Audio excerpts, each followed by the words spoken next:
Good morning, you guys. Good morning, Bob. How are you? Okay, how are you? I'm good. Oh, you're impact elements. Aha. Or aren't you're not impact element? Who's impact Oh, element? I don't know who that is. Who is that? A Hello. cool name though. So when do you leave for where was it? No, Liz is leaving. Liz is going out of town. Oh. Yeah, she's leaving on vacation. Oh, okay. I think that's fair. Anybody at Impact Elements? They're there. They're not on mute, Yeah, so maybe they Lala? can't. Lala, Oh. good. Joyce Mary Smith. This meeting is being recorded. Okay.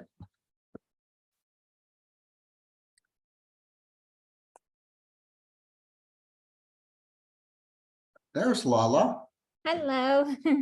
How are you? Good. Good. This is going to be a little bit less about construction so much, and I'm going to kind of help show you guys. So what you do when you're working with a buyer and you want to get showing set up and how you kind of can schedule things. So I'm going up to, I don't know if any of you know where Red Feather Lakes is, but it's way up northwest of Fort Collins. So it's 2.5 hours from our office. So I've got 5 houses I'm going to show. That's and I just weird. want to kind of show you how I operate. Not that you'll do it this way, but it's a way that you can at least observe, and it might help you so that when you're showing properties here in the metro area or wherever you happen to go, because I pretty much sell the whole Front Range of the state. I'll go from Trinidad to Fort Collins. Okay. The main reason is I work with a lot of veterans, and veterans typically can't afford as much home. That's not the case with these people. I have a veteran under contract clear out in Sterling right now. So I like to be able to help them out anywhere they can go. And that way it doesn't limit me. Good morning. Good morning. That way it does not limit me to helping them out. And I will help anybody. That's just the way I am. People think I'm a little crazy because I drive a lot, but that's the way I like to do it. So any questions before we get started on anything you have that or would like to hear about, or maybe you have a house that you've looked at and you have some questions about it? I have a question about what you just said. You said you have a wide range that you sell. Mhm. How do you do that? You just be open if somebody call you, like, because I have friends in Colorado Springs and I wouldn't mind to drive there. Sure. Do you just set it up that way? Yep, and what you can do is you can join, because I'm a member of PPAR, which is the Pikes Peak Association of Realtors. And you can join down there and use their MLS. It'll charge you. You have to pay for it a little bit, but you don't have to. You can cancel it and then start it back up if you need it.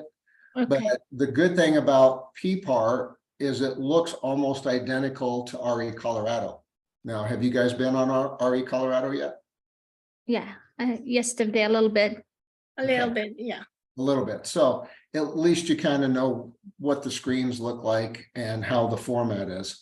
But so yes, if you want to help down in Colorado Springs, absolutely. I just closed a townhome last week from down there for a veteran that he's active duty and he's moving out of state. So, and I usually sell 3 to 6 houses a year down there. Nice. And Colorado Springs has become more expensive, of course. It's not as pricey as Denver, but I mean, I've sold houses 8 years ago, I sold a house down there for $250. Now that house is probably worth $400. Wow. And yeah, and last year I sold a $900,000 house, new construction. So it's worth it to me. Some people don't feel it's worth an 1.5 hour drive each way, but I do. Okay. Because if I, just like the new home I sold, I made 4 trips down there. So I drove basically 3 hours times 4 is 12 hours. Mhm. Okay. And I made $24,000 commission. To me, that's worth it. Yes. Driving where? Driving to Colorado Springs back and forth. Oh, So so you're not in Denver. I am in Denver. Oh, you are in Denver. Oh, you mean But- back and forth? Yeah, all Back and together. forth. Yeah. Uh-huh. So- okay. I go where clients need me. Now, I don't necessarily help people that I just meet somewhere. I usually get referred business because I've been in the business a long time. And usually we have friends that live, in other areas besides Denver. Mhm. So don't be afraid to let them know that you can travel anywhere. You can go anywhere in the state. I wouldn't recommend that you travel everywhere because you can't get onto all MLSs and you don't know the market. And you don't understand yet how to look at the market and get an idea of, is the house you're showing a good deal or is it priced way over? So it takes you some time, but you should not feel out of place to go, in the Denver metro area or down to the Springs, or even up, if you want to go up to Johnstown, which I sold a house there last week too. And I have a condo in Fort Collins under contract. So our MLS goes all the way up north. Now, the most agents that are up north are on Iris, which is the Boulder MLS. But Iris shares information now with RE Colorado. It's been kind of a love-hate relationship because for many years, Iris would join in with us and they would share information. Then they'd get upset and RE Colorado and them would disband. And then you had to be a member of Iris in order to pull up any information. Well, I'll show you in just a few minutes how you can tell if you pull up a property and it's listed in both Iris and in RE Colorado. Okay. Okay. Any other questions? Just for clarification, Bob, because I've only really dealt with the RE Colorado MLS. If you were a buyer's agent, you would still need to access those other MLSs, correct? Or Yeah, so you would have to be a member. Yeah. Yeah, you're going to need to, and I've got some contacts in areas that, like Trinidad, PPAR, which is the Colorado Springs, that does not go down all the way to Trinidad. But we now have a KW office down there. And so you could reach out to somebody at KW down there and say, hey, I've got a buyer. And maybe you don't want to go all the way down there. You can refer them and make a referral fee. Just because they are out of an area or out of state, you can figure out a way to meet very good either KW agents or other agents out of state and refer them. I think one of the agents in our office right now has a commercial deal that she's referred out, and it's about $3 or $4 million referral fee or referral on commercial. So you're talking that if it's 4 million, let's say it's 3%, that's 120,000, and you get 25% of that. Mhm. That's a pretty good check for referring. Yeah. Right. So don't forget that. And KW is all over the world. So if you know somebody moving out of state or out of the country, oftentimes KW is located in another area. Not all countries, but a lot of the countries. So I referred last year, I referred friends down to the Caribbean. I forget what place, but there was an office and I referred them because they wanted to buy a VRBO. Mhm. That's what they did. And it wasn't huge. It was 300,000, but I still made roughly about $2,000 just off of giving a name. So Yeah. don't forget that, you guys, because that's a great way to make some money. Right? Yeah. Okay. So any other questions you can think of? Nope. So I'm going to go, this is what RE Colorado looks like. Everybody see that okay on your screen? Yeah. Okay, this is your main page. This gives you good information on the Market Watch. If you make sure that you open up that box, you can look at this, and I oftentimes look at this just to see what's going on over a period of 24 hours. Or a lot of times I look at it for, excuse me, 7 days. So just in the Denver, mostly Denver metro area, this could incorporate if there's some listings in Colorado Springs, because some agents here do advertise their listings in MLS here for down there. Okay, and you can. But if you're going to have a listing in Colorado Springs, you definitely want it in their site, which is PPAR, Pikes Peak Association of Realtors. But this gives you a good overview of, in the last 7 days, there was 1,300 listings. There's 130 coming soon right now. This is a big number I look at back on the market. So, you know, in the last week, 243 deals fell, which is fairly high. Price increase, that's kind of a stupid number, because why are people increasing when the market's kind of quieter right now? Here's a huge number to look at. Price decrease. In the last week, almost the same number of houses have had a price decrease as there have been new listings. So that tells you a little something of what's kind of going on. And also the pending, almost identical to the price decrease. And almost as many as there are listings. So we don't have a slow market. We just have a market that's quieter than it typically is in the spring. And this time of year, we usually are quieter. Okay. Yeah. And so that's just one thing you can use. Then here I have portal visitor. These are all clients, and I have to get rid of a few because they just closed. But these are people that you can set up on a prospect match. And so if I have somebody like this gentleman here is a veteran, he's looking for a condo, he's looking for a specific area. Right now, he doesn't have any favorites or any possibilities that he's seen. So I can go in on the backside and look at that, and I know what if he's seeing anything. I can look on these people. These guys have 11 that are favorites. I can look and see that everything they have made a favorite is either closed or pending. Now they are actually under contract on this property right now. But everything that it took me 4 or 5 times to get them under contract, because a lot of people in Fort Collins are buying condos for their kids so they can go to college and not have to pay rent. Right. So Yeah. 4 deals, we got beat out by cash, and my people are putting down 40%, and we were offering more, but they took the cash deals instead. But this just gives you an idea of, you know, what's up there. And this worked out perfectly for their needs. And fortunately, we were able to get it under contract. So this is a nice way to set up your clients as a prospect match, because it automatically sends them the listings. I don't send them. It kind of looks like it, because there's a greeting every time an email goes out, and it'll say, hey guys, here's homes, you know, for your area.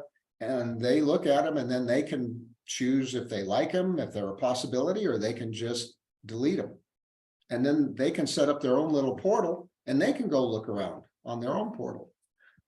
So I would highly recommend that you go out, go take some classes with RE Colorado and learn how to become more proficient with RE Colorado and or PPAR, because it really is going to help you to learn how to kind of have these people. And you could even do it for yourself, because I have myself set up on a couple of areas where I want to keep track of what is the market doing in a specific subdivision.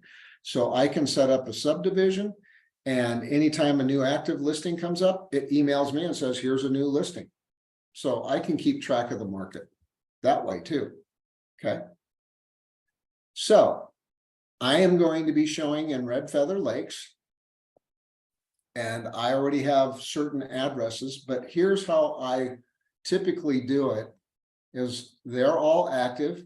When you come here to this screen, which is your search screen, you don't need to type in the whole address typically. Like the address I'm looking for is 36 Comanche. So when I type in 36, there's 11 matches to that. I can go to results and I can see all of them, but here's my property. So I can just click on that. And now I can read the listing. I can see this has been on the market for 115 days, which is quite a while, because up there things tend to sell quicker. And the main thing I want to look at is what is the water and sewer up there? Because typically when you get out of town, you're going to be looking at a well and a septic, or sometimes they have what's called a cistern, and I'll explain that. So I know that's well and septic. And my people could go cash, but they also might do a loan. So we're going to look at this one just because they could go cash if they want to. Okay. If your buyers were only conventional or FHA, then you probably don't want to be setting this up because they only want to take a cash deal. And that may be part of the problem, why they've been on the market for over 3 months at 115 days, right? But it gives me the square footage of the house. And then when you go into the description, it gives you all the description that the listing agent has filled in there. Then it gives you some directions in case, and then it has private remarks. So this is always an important part to read that many agents don't read. And I don't know why they don't read, but they don't like to read. So I'll put in information in here that's very pertinent to the deal. And oftentimes I get a call from an agent that says, why are you not taking FHA on this condo? Well, FHA on a condo, it has to be an approved complex. And I've done my due diligence and checked to make sure it will take FHA or VA. And I may not offer it then because they aren't VA approved or FHA approved complex. Okay, and we can talk about that a little more, but read this area of private remarks. This oftentimes gives you information that you may call up the listing agent and ask, and they kind of are like, well, I have it in the listing. Did you read it? No, I didn't. Well, if you read that, it's going to answer all your questions. Or sometimes it's blank and the agent's very lazy and you have to call them to try to get information out of them. This agent has, really put in some great information and tells you when the roofing was installed and it's transferable. Seller would like most home furnishings and furniture to stay. A lot of the homes up here are they are part-time rentals or they're second homes and they really don't need the furniture. So they want to try to sell the house with all the furnishings. So it just gives you good information. Yes, a question? No? Yeah. Okay. So make sure when you're showing, read this private remarks. It's really important unless the agent's lazy, of course. But usually they'll give you a lot of good information. Usually, not always. So then what I do is I just read through it, make sure it's going to work for my people, make sure the taxes aren't too high, which these are cheap. It's $1,580 a year, probably will go up because we just had a recent tax assessment, correct? Yeah. So this I have to explain to my people is probably going to be higher, a fair amount higher. We just don't know what that is yet, but they're going to get a credit. When we buy the property, if we bought this property at the end of September, they would get a credit from the 1st of January up till the end of September because the seller has to pay for those taxes that they've lived there. But in Colorado, you probably remember this from your school, property taxes are paid in arrears. So this year's taxes are not paid till next year. In both February is the first half when they're due and April for the second half. So the seller has to give your buyer a credit for those taxes. The lender then, if they're getting a loan, the lender is going to take that money, set it aside, and then they are also going to get they're going to have monies collected from the buyer to make up that difference so that they know that they can have money in their escrow account. Okay, make sense? Yeah. Giving you a little information here about closing and stuff that you may not be aware of. Can you guys hold on just 1 minute? I got somebody at the back door here. Real- Sure.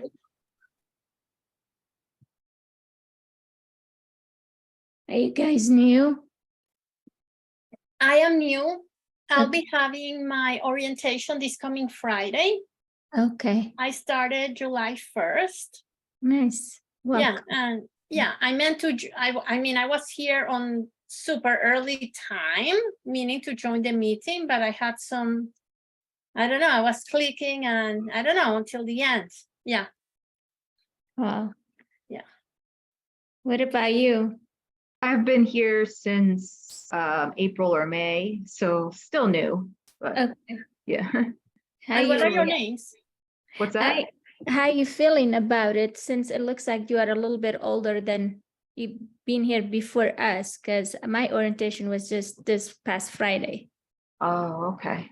No, it's a lot of information, but it just depends on how you know, how good you are with you know, organizing all of it. Yes, I agree. Good. I'm glad you guys chit chatted there. Yeah.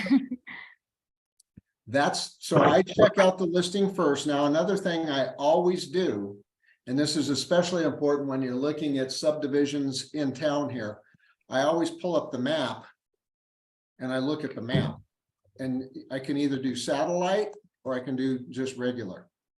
But I want to see kind of how the lot is oriented and make sure it's not backing up to a highway, which of course it wouldn't up here. But I also want to check and make sure it's not backing up to maybe high power lines. And oftentimes you aren't going to see high power lines up here. But when you look at the lots in Aurora or whatever, you're going to see areas where there maybe is a straight line going through the subdivision, and you switch it over to satellite and you can see the high power lines that might be right behind the house. And I don't sell houses that back up to a power line. That's just my preference, and I don't want to, I explain to people that maybe you're okay with it, but when you go to resell, you're going to have a harder time, because in a hot market, people will buy anything. And in a slower market, people will be much, much more likely to turn away from a house that backs up to an issue. Okay, so a lot of people in this hot market that we had, especially last year or the year before, they bought houses that backed up to highways, and they bought houses that were on busy roads, and they bought houses that backed up to power lines. And in 5 years from now, if the market's quieter, they're going to probably not get as much as they'd hoped for, that maybe their friend down the street has the same house, but they don't back up to those power lines, and the people won't pay 20, or they'll pay 20 or 30,000 less because they don't want to back up to that issue, right? Another thing, I'm not worried up here, but we have very, very good map now that shows flood map. Okay. And you can just click on this and it will tell you if the house is in a flood zone. This color here is just, it's determined to be outside of 100 and 500 year floodplain. But if it was blue or purples, like this is dark, I guess you'd call that dark blue or dark purple, would be in 100-year floodplain, a coastal 100-year floodplain, or 100-year floodway. The difference between a floodplain and a floodway are something you can read about and become more familiar. But if it's one of these 4 colors, it's something that you want to be leery of for your clients. And one place that we have them is right here in good old Arvada. So let's just, I'll show you what it looks like to have to pull up a floodplain. Let's just do Arvada. And this is really nice because this is a feature that we've only had for a couple of years. So I can pull up a map of Arvada. And I'm going to, because right by our office is actually quite a few homes near Old Town because of this creek right here. There's Ralston Creek. So let's just go right there and click on this house on the listing. And now we're going to pull up the flood map. Now you see how close that is to a flood zone. It's not in it. The lender probably would not require them to get flood insurance, but somebody buying that close to a flood zone, they may want to buy flood insurance, and flood insurance can be fairly pricey. It can be maybe $1,200, $1,500 a year. So it can be, you know, not as much as taxes, but it can be as much as hazard insurance or whatever. But as you can see here, when I zoom in, these houses are all located in a floodplain. These are all in the floodway here where it's a very high likelihood that they could get flooded.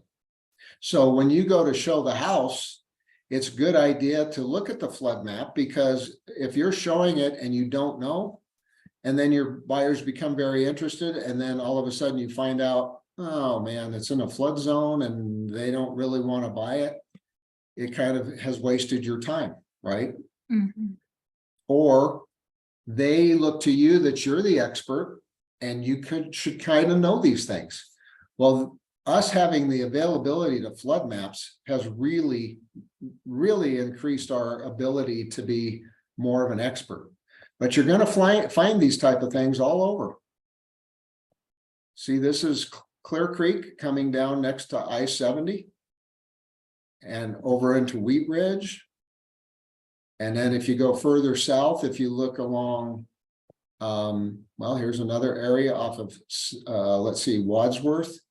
And this is basically 16th, this is 17th, 18th. This is in Lakewood. You go south of there and the light rail kind of goes along this one on, which is just north of 6th Avenue. It's between 6th and Colfax. There's a lot of houses that used to be in this flood zone.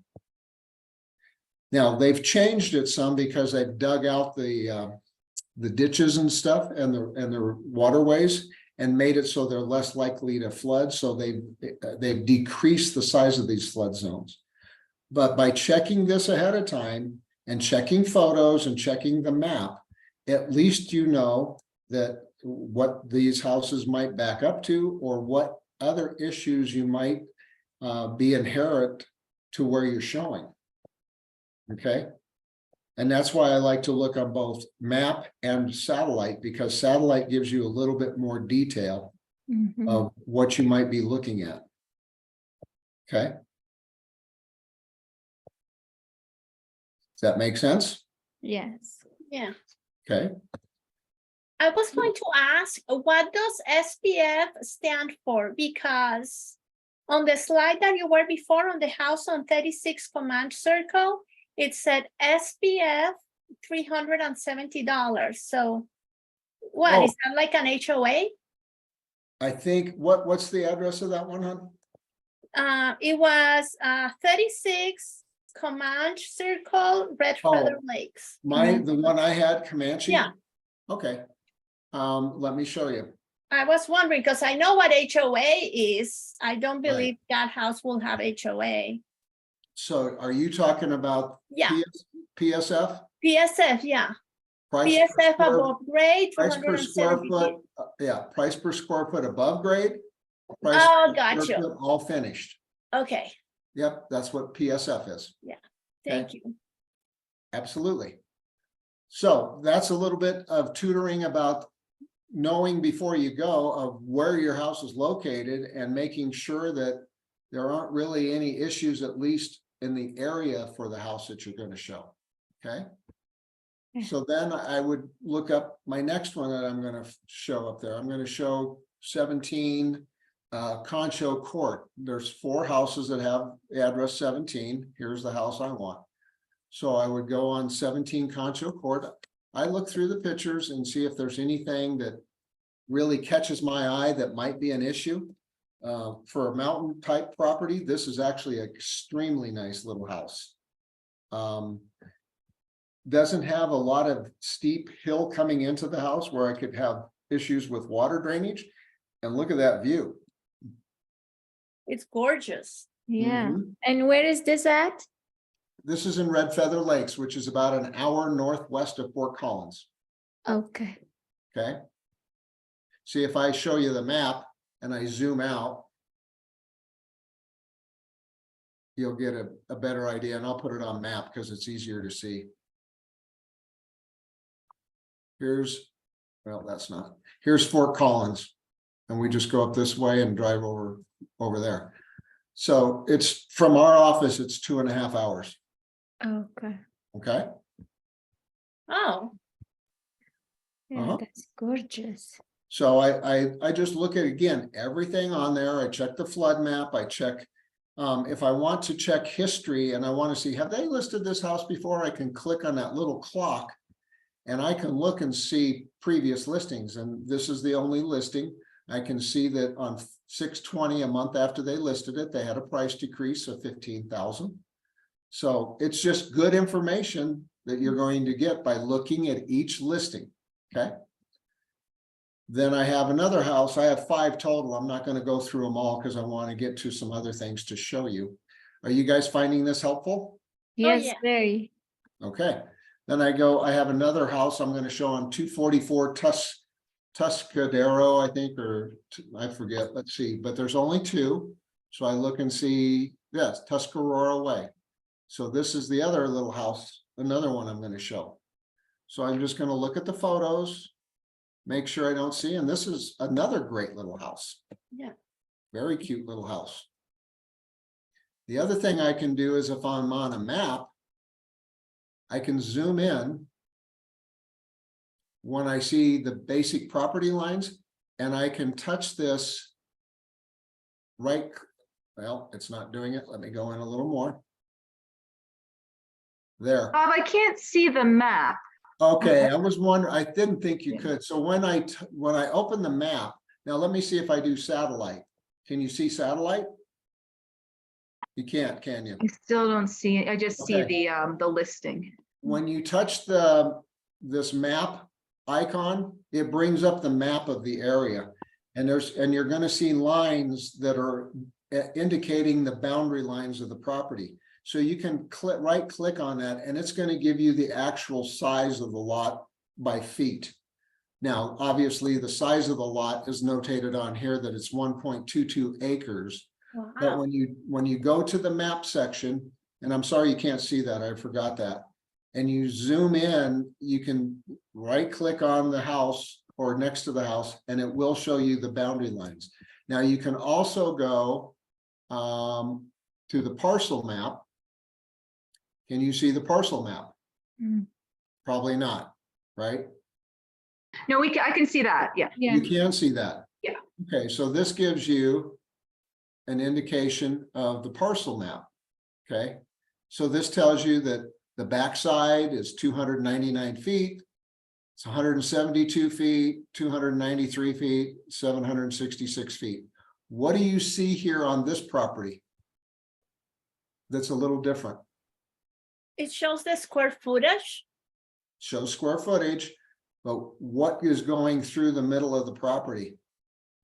Oh, What- yeah. What is that? The road. Uh-huh. Ah. A The road. road is going right through it. So there's an easement that goes right through the property. And you obviously have to allow traffic to go through there, but your house is on there. So you may or may not want that, right? Right. That's Can something. I you ask can a plan. question about those types of easements? Like, what is the owner's responsibility if somebody is like, if some kind of liability happens on the easement? You technically don't have, if they wreck on your easement, that's totally up to them. Now, if you were blockading them or causing an issue so that they couldn't gain access through the easement, then that is on you. You cannot block people from using the easement. And when you get up into the mountains, sometimes showing people kind of get moved out of the city for a reason, because some people don't want to deal with other people. So they don't always play fair. Mhm. So I had some cousins that lived up in outside of Morrison, and their next door neighbor was an airline mechanic with United. And they had an easement through his property up to their property, and he was just a strange person. He carved the face of a devil in a tree that faced their house. He would stand outside with a gun when they passed through and just look at them. Never did anything violent, but he was sure intimidating. Yep, so, but this is odd because, you know, this road goes through to many other houses up above. And that traffic goes right through your property. Okay? But I print out, when I'm showing, I print out the listing and I print out the plat, the parcel map. That, especially when I'm showing in the foothills like this, because I want to see how everything's oriented. And I print it out in color because I want people to be able to look at it. And it shows you, here's the lot, here's the road going through the lot. Okay. You see that okay? So the house is not actually built on the road. It's not right? on the road. They just, Okay. they orient the icon there, so it shows you that it's on the lot. Okay. If you wanted to look at it, you could probably go to Google Maps and see exactly how it's oriented. Okay. Okay? Does that help? Yes. Yes. Okay, so now I've looked at all 5 of my houses, and I'm going to now decide how am I going to set up the showing. So what I do is I go to Google Maps. I find that Google Maps is extremely helpful. Mm. So one thing I can do is here's one of the houses I want to look at. Now I can hit directions. And now I can type in another house. I have 36 Comanche. So I just type that in. And it's going to show me how many miles or minutes it is from Comanche up to Concho. Now I have a third house. I have one at 244 Tuscarora. Here it is over here. I also have 36 Comanche. It's back over there. And then I have, let's see, I have 2094 Mosquito. So these are the 5 houses I'm looking at. Now, I don't really want to go here, then back down and over here. So what I do is I look how they're oriented. And this is really a nice feature. As long as there's more than 2 addresses in here, I can pull these and change them. So if I'm coming from Denver, I would probably want to go ahead, and I am going to go to Comanche first. So Comanche would probably be first, and then I'd probably just go up and around. So let's say, okay, Comanche first, and then I go up here to Concho. Then Tuscarora is over here. And then I'd probably want to go to Mosquito. So I can take this and lift it up, Mm. place it there. Okay. And we have, let's see, 1, 2, 3, 4. And I have 17 Concho. Okay. And this is my other address. Sometimes you lose them when you put in all the addresses. But now I know how I want to set up my showings and see basically how far it is in between. So it gives me a very good idea of how I want to set them up. If I want to get rid of a couple, or let's say I want to find out how far is it from our office. Our office is 5701 Yukon. So it usually remembers addresses and you can pull it up. And now I want to see how far is it from 5701 Yukon up to the first house I want to show. And it's telling me it is right now 2 hours or 2 hours almost exactly. Now it also shows you this route, which is if you wanted to go up I-76, which I don't know why I'd want to do that unless I was doing a scenic trip. But it's 2 hours up to this property, right? And so now I know from office where I'm meeting my clients to there, it's 2 hours.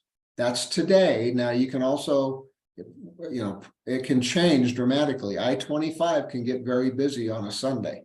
So hopefully we'll get up there. We may be slower coming back, but I think we'll be okay. So now then I can add, okay, my next one was going to be 17 Concho. And now it's going to show that. And if I want to, oops, I don't want to do that. Let's do that again. 17. Nope.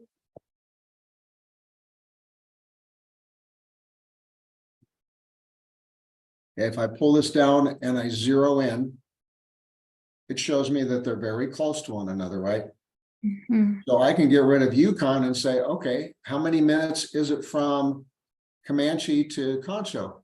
Well, it's about 14 minutes. So I know that when I'm setting my showings, I have to take that into account, that there is a little bit of a delay. Now, one thing about showing in the foothills or like this, usually you can have an hour window and they're fine with it. When you're showing in Denver, sometimes they'll give you an hour window, but usually you're going to be tied to 15 to 30 minutes.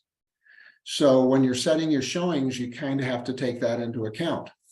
So what I want to do here is show you how do you set a showing.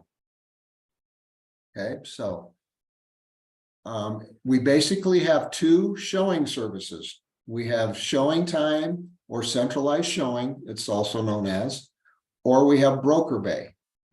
So when I search listings, there's going to be two icons that you see for the different showing services. And they're going to show up here. This is showing time. When it's blank, it could mean that you have to access or call the listing office, or you have to set it up through the agent. Oftentimes on rural type properties, the agent either wants to be there or they set up the showing. I don't see any broker bay listings, and broker bay is designated by a little blue bird that would be in this area for the icons. Okay. The nice thing about when you're showing properties where the agents are using showing time, if I wanted to set up a showing on this property, I click schedule showing. These are all my showings I've already set up for tomorrow that I can look at. But let's say I wanted to add this one on at 3:30. I click on it and I can check, and they'll give me an hour window from 3:30 to 4:30 is all I can have. So then I would request the appointment, and then it's going to send me lockbox information if they allow it. You'll notice here the listing does not accept appointment overlaps, meaning they can't have other agents available or showing at the same time as you. Okay, so it gives you good information. The other nice thing is when I pull this one up, there's no other showings. And they have all the showings for today blocked off. So there would not be any showings allowed. This does not mean the green here. The green here is actually for showings I'm doing today in Aurora. That's showing me my confirmations on showings I'm doing here. This is for confirmation of showings I'm doing tomorrow up in Red Feather Lakes.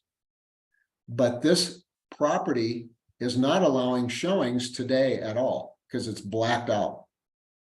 Okay, so if you go to show and it's blacked out, there's nothing you can do probably. You could call the listing agent and say, hey, is there any way we can get in? My buyers are from out of town and they're here one day. And you can try to see if they'll let you in. So it's nice when you can do this. So what I have done is basically I am going to 36 Comanche from 12:30 to 1:30. I have it from 12:30 to 1:30. Not that we're going to necessarily be there a whole hour, but what I do is offset. So I have the first house from 12:30 to 1:30, the next house from 1 to 2, the next house from 1:30 to 2:30. So it's giving me overlap because they're acreage and you're taking a little longer. If I was showing like I am here in Aurora area, I have a showing set up for 15 minutes because all the condos are pretty small, and I give myself travel time. So I usually give myself, I may overlap them a little bit. So I have a showing here from 11:30, I think it is, to 12. But then the next one I have from 11:45 to 12:15 because they're almost right next to each other. I just try to figure out so that I know my my travel time, and I can understand how to get to the next property. And if you're running late, simply call the showing service and say, hey, we're running late. Is it okay if I move my showing back to, instead of 11:15, I move it to 11:30? 11:30 to 12, and they'll confirm that. You don't want to just assume you can go bebopping in there. Okay, You said call, if you're gonna be late, call the showing service? showing service. So when we look at the listings.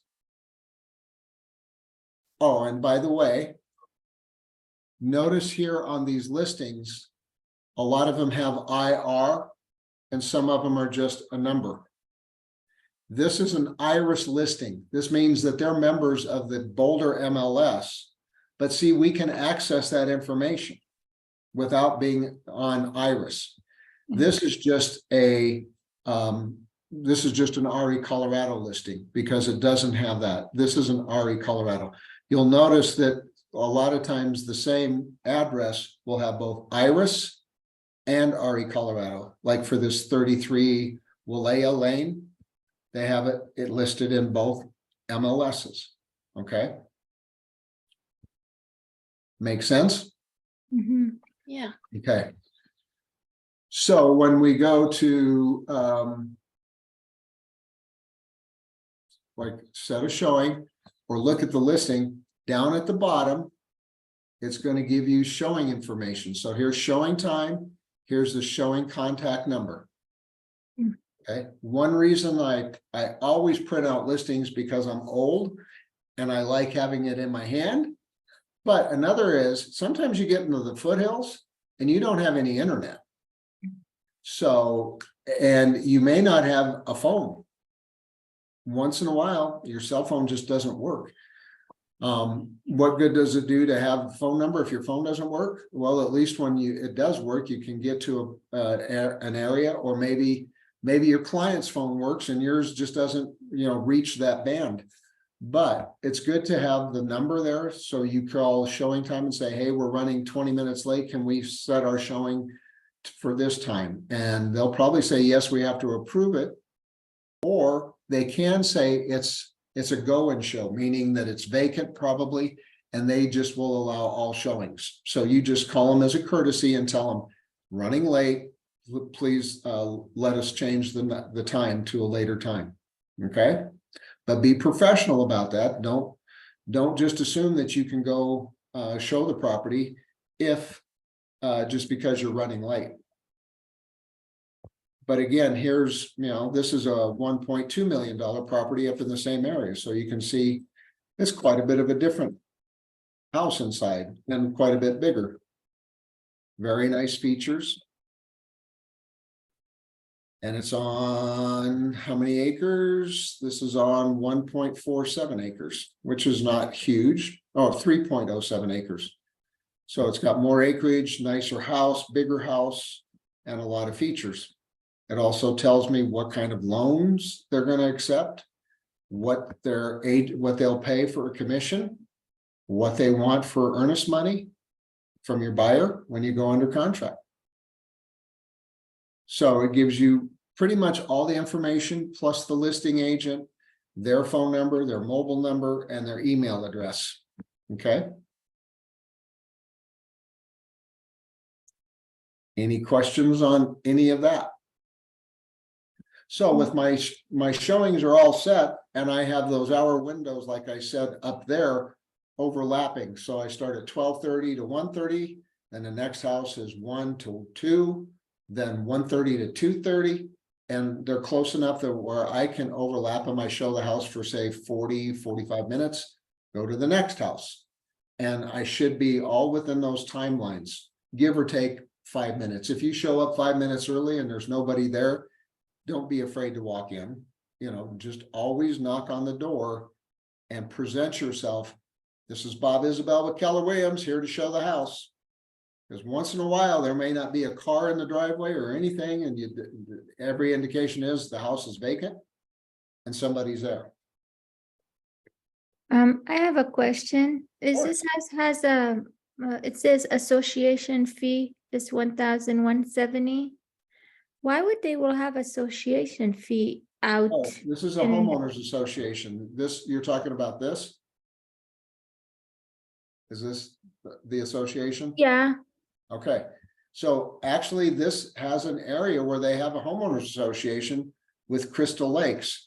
And it's 405 annually for the association number one, and for the road and rec center, it's 765 annually. So it's a little over $1,200 a year, so $100 a month. And it also includes capital reserves. Sometimes agents don't give you all this information, sometimes they do. This has an 8-car detached garage, which for the foothills is awesome. It's heated, it's oversized, it's got RV access and parking. Wow. That could be a huge benefit to some people. You can, this is Yeah. probably the garage over there. Let's just take a look. Pretty house. it's very nice.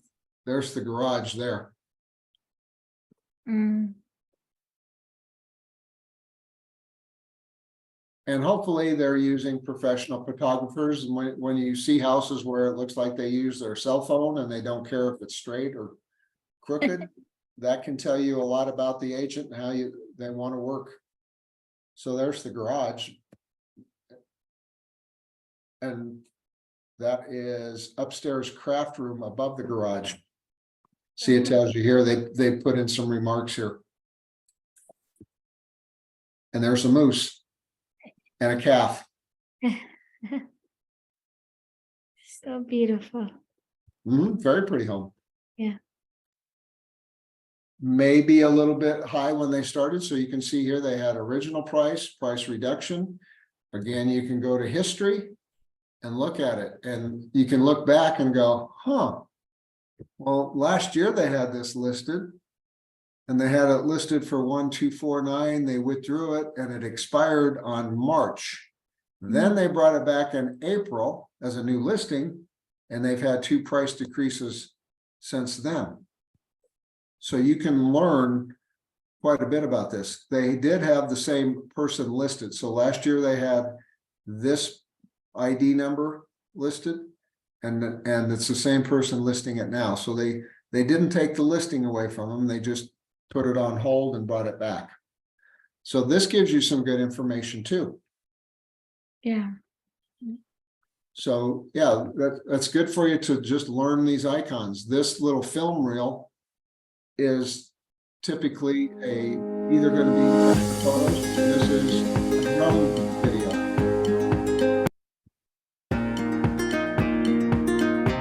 Which I take drone photos for every listing. That's just because I want to showcase the house. I don't do necessarily video, but a house like this absolutely is. Because it really does help showcase the house.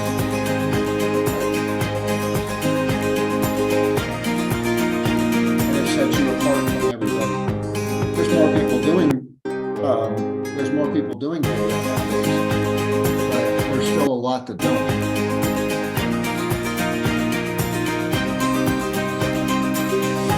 It just gives you a different dynamic look at the property, right? Yeah. Let me show you a house that I just sold last week that was pretty ugly. But it was, what I wanted to do is make sure that people understood that it was a good opportunity.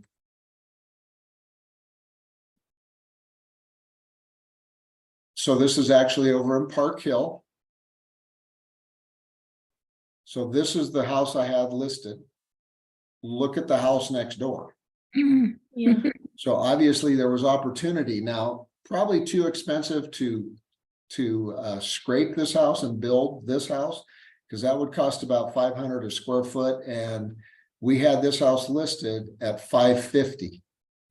Now wait till you see the inside of the house and you're going to go, what? Yeah, what? This is its Which location. area nicer? Drone What's the area? photos. This is the school, elementary school. It shows you where the house, but this is the inside of the house.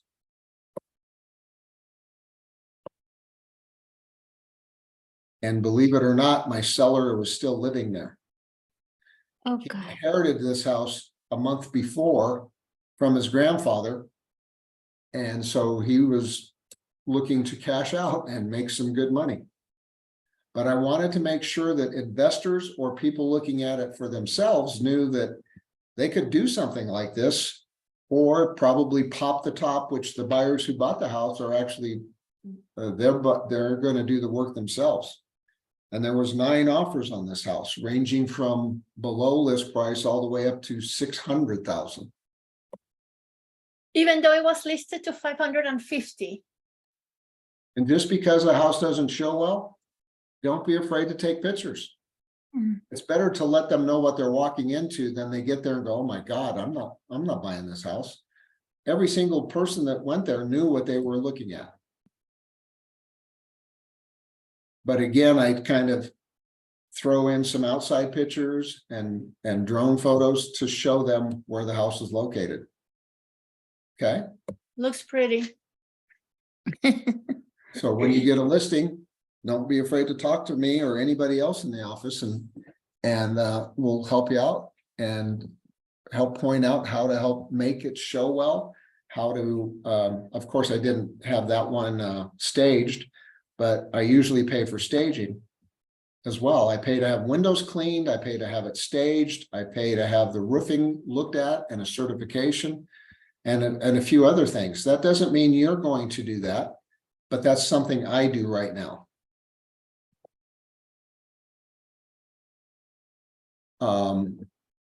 Another house that I sold last week, that closed last week, was completely different type of property. This was a veteran that I had sold her this house, and then she was moving out of state.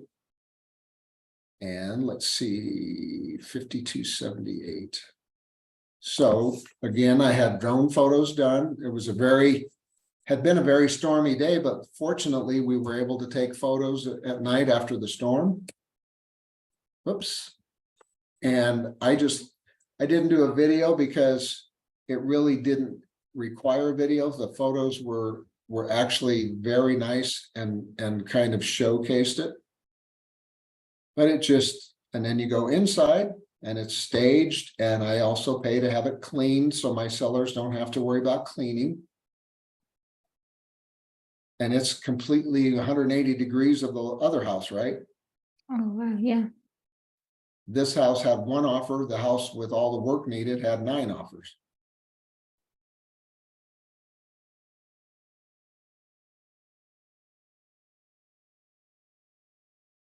So every house will sell as long as it's priced right for the condition. 50. The house that So needed there's a lot of open- information. I definitely wanted to help you to understand how to set up your showing somewhat. And if it's easy, obviously, if you're going to go show one house, you set up a showing, but still, again, look at the map where it's located, check out the parcel map if you want to just see how it's situated with other houses, and then check out the flood map. Make sure there isn't anything weird there that is going to cause your people. Now, you will notice that this house is a little ways away from a flood zone, right? But it doesn't require flood insurance. This is actually a golf course, and about a month ago when we were getting heavy rains, they did have floods in here. Didn't affect this because it's probably 50 feet above that. But it was a consideration when she bought the house. She wanted to just make sure she wasn't worried that her house would get flooded. Okay. Okay. Check all those things out. And if you need help setting, like if you have 5 or 6 homes to set up, I'll be glad to help you get those set up for you so that you'll have a good window of getting into them and not have to rush around and not have to worry. Okay. Any questions of anything that I've talked about today? Yeah, I have one question.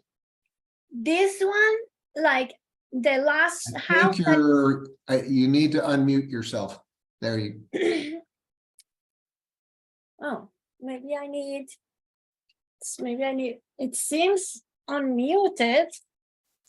I can hear you. I can hear you. You can hear me? Yeah. Can't hear you.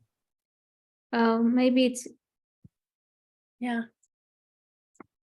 Bob, Well, I can you- just had one question. For some reason, I cannot hear you at all, hon. Oh, I'm not sure. Can you hear me, Bob? Let's see. I don't see that you're muted, but let me. No. I can hear Do you see everybody. the microphone on your screen? Yeah, it's not muted. It's not muted and they can hear Oh. me. I don't know what's going on. I can't, can you guys hear her? yes. You Yeah, can? Is it me? yeah, maybe. I've been known to be wrong before. Can you hear me now? Hold on. There we go. Gotcha. Okay, I just have one question. Sure. This last house that you showed, that you said that had one offer, Huh? so it shows that it closed for 550,000, which Uh-huh. was the listing price. Exactly. And the house that needed all the work, that had 9 offers, it was listed at 575 and closed at 595,000. Why is that? Because there was enough demand for it that more people wanted the house and they priced it over. I had offers on that house, 520 to 596. All the offers from investors were below list price. All the offers from people who wanted to buy for themselves to fix up were all over list price or at list price. I see. Uh-huh. Okay, thank you. You're welcome. Layla, anything? Lala. Yeah, I'm good. Thank you. You've been very helpful. Good. I'm glad you enjoyed it. And Yeah, Yeah. thank you. next month we'll do some other different things. Okay, sounds good. All right. Thank Take care, you, you guys. guys. Bye. Good Bye. luck. Bye-bye.